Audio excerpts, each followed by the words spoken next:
Hello, I'm Kim McKinney. I'm one of your guest speakers for this class, and in this segment we're going to cover intelligent transportation and mobility. I am currently the Chief Information Officer for the Thruway Authority, recently appointed to that position, and prior to that I was the Chief Technology Officer for the Thruway. Before coming to the Thruway Authority, I served as the CIO for Transportation and Economic Development. So the agencies that I served were Department of Transportation, Economic Development, Homes Community Renewal, and the Governor's Office of Storm Recovery.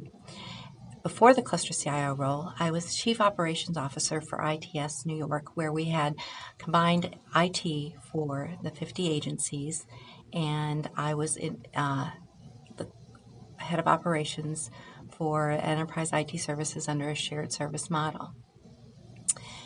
Before I began my service at state, I had 16 years in Orange and Broome County in similar roles. I also spent 11 years in the private sector and 3 years at Binghamton University in IT roles.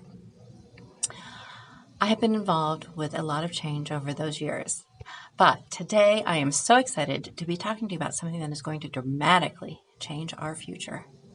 If during my presentation you have any questions, or if you have questions from the readings or the TED Talks, write them down, post them to the discussion board, and I will answer them there, and hopefully we'll generate more discussions from those.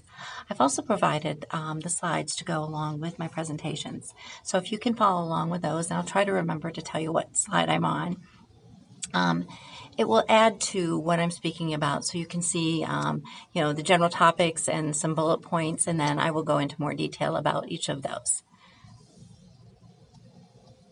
So for this whole section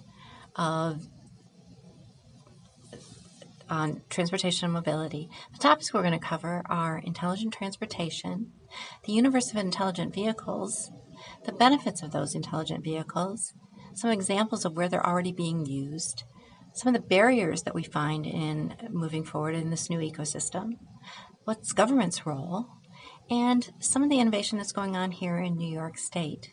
So technology alone is only a machine. People are the ones who give technology motive, purpose, and ability to function as a tool rather than just a machine. So let's get started. What are we talking about when we say intelligent transportation? ITS.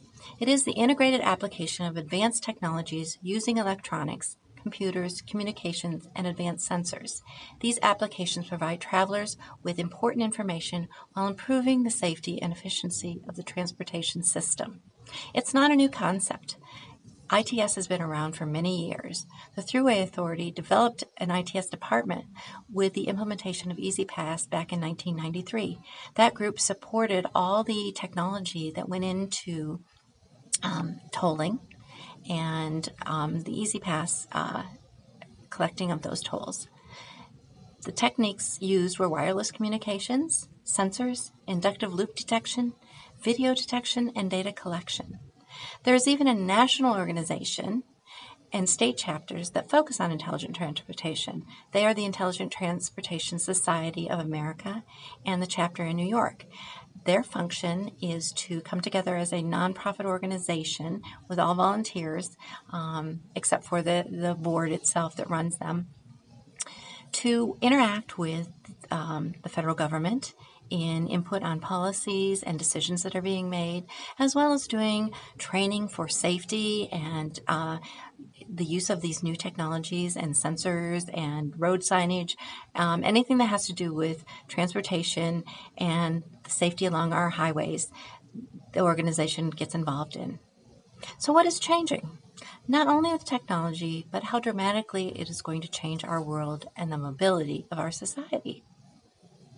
And I believe, as many others, it is the most disruptive technology since the Industrial Revolution.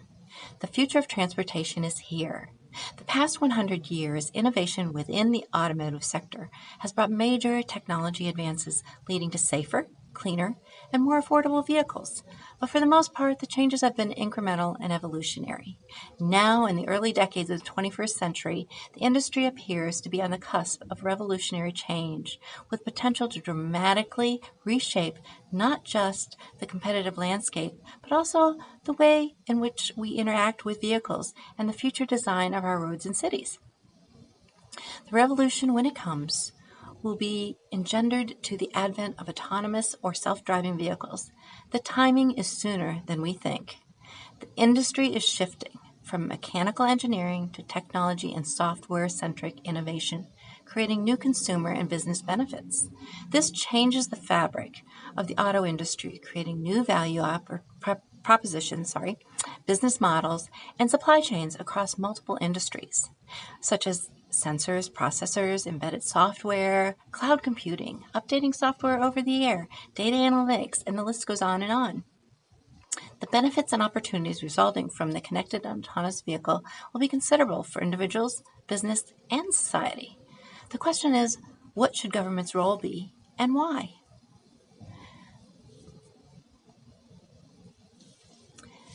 There are three drivers of change. This new transportation ecosystem reshapes jobs and employment, but has far-reaching impact beyond those obvious areas. We will talk about some of those areas and why they are important to consider. Deloitte defined three drivers of change. Automation and augmentation. This impacts a vast number of jobs in our industry, as well as those that are ancillary to transportation. They predicted that by 2040, more than 60% of passenger miles traveled could be in full autonomous vehicles. Part of this automation includes artificial intelligence, sensors, and robotics. We have seen over the centuries how much automation has changed our industry, and it continues to do that, and at this rate, it'll be highly accelerated. Physical to digital. Our world is shifting from goods to service industry. Owning physical assets, such as a car, is shifting to travel on demand with all the amenities to make that a more enjoyable and productive experience. And better mobility could drive demand for more mobility, especially in the elder, the disabled, and the younger generations. This also may influence where people live. If they have easy accessibility to transportation, or they choose to live in the cities and they don't have to worry about getting around, it definitely changes our fabric.